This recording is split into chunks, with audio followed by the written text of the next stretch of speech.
3 weeks had passed. Weed consistently logged on to Royal Road, except for when he needed to sleep, to the point of obsession. His physical conditioning, which he had built up before starting the game, enabled him to need only 4 hours of sleep per day. Still, looking back at the past 3 weeks, Weed felt burnt out.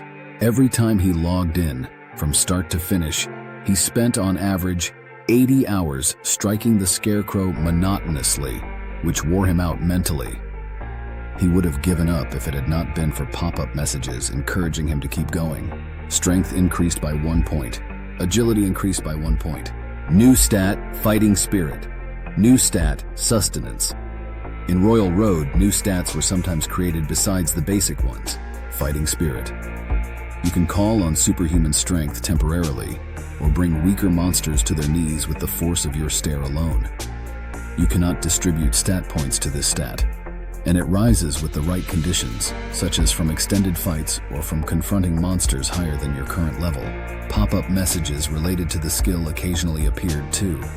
The only skill Weed had at that point was Sword Mastery. Level up, Sword Mastery 3 increases attack. Power with a sword, plus 30% ATK. Increases attack speed with a sword, plus 9% ATK SPD. Sustenance. You are likely to use less stamina in action. You cannot distribute stat points to this stat. Every time a pop-up message appeared, Weed was delighted by his progress. But he was troubled because he was progressing slower than expected. For the last 3 weeks, Weed had devoted himself to beating down the training dummy. His strength had increased only by 28 points, agility by 25 points, and vitality by 22. Unless I pick up my pace, I'll waste more time on this training dummy, even after the restriction has been lifted. I must finish it before I can leave the city. Weed's eyes burned with determination. Growl.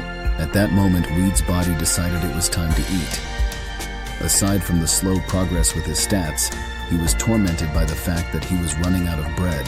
He could run to a nearby fountain and fill the canteen with water, but the bread was different. He had to pay for it. Sniff. Weed smelled something delicious coming from nearby. Weed paused and caught a glimpse of the instructor, who was taking out his lunchbox.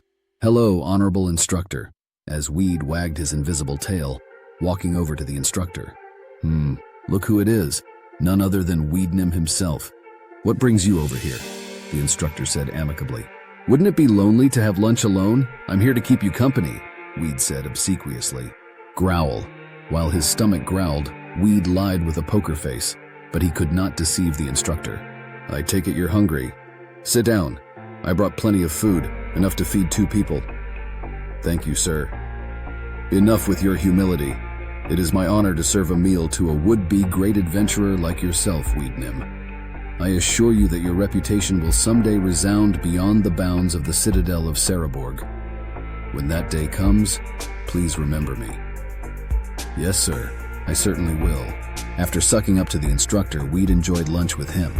It was a bit pathetic, but he was grateful that he could fill his stomach with little effort. He wasn't sucking up to a real person anyway. Was it such a big deal to smooth-talk an NPC with artificial intelligence? Besides increasing his stats in the game, Weed had also established an affinity with the instructor. While Weed was devouring his lunch, the instructor asked, "By the way, Weednim, what do you think of sculpting mastery?" "Sculpting mastery? What the heck is sculpting mastery?"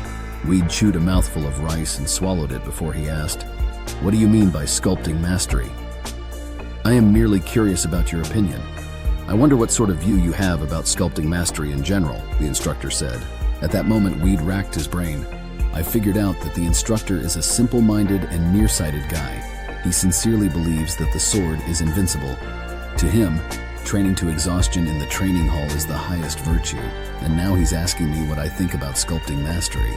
Once Weed collected his thoughts, he frowned before saying, "Honorable instructor, why are we talking about this? I am a man of the sword. Did you just ask for my opinion on sculpting mastery? God forgive me. I am disappointed. My answer is this. Never ever, not even once, has such a lowly handicraft crossed my noble mind." To be continued.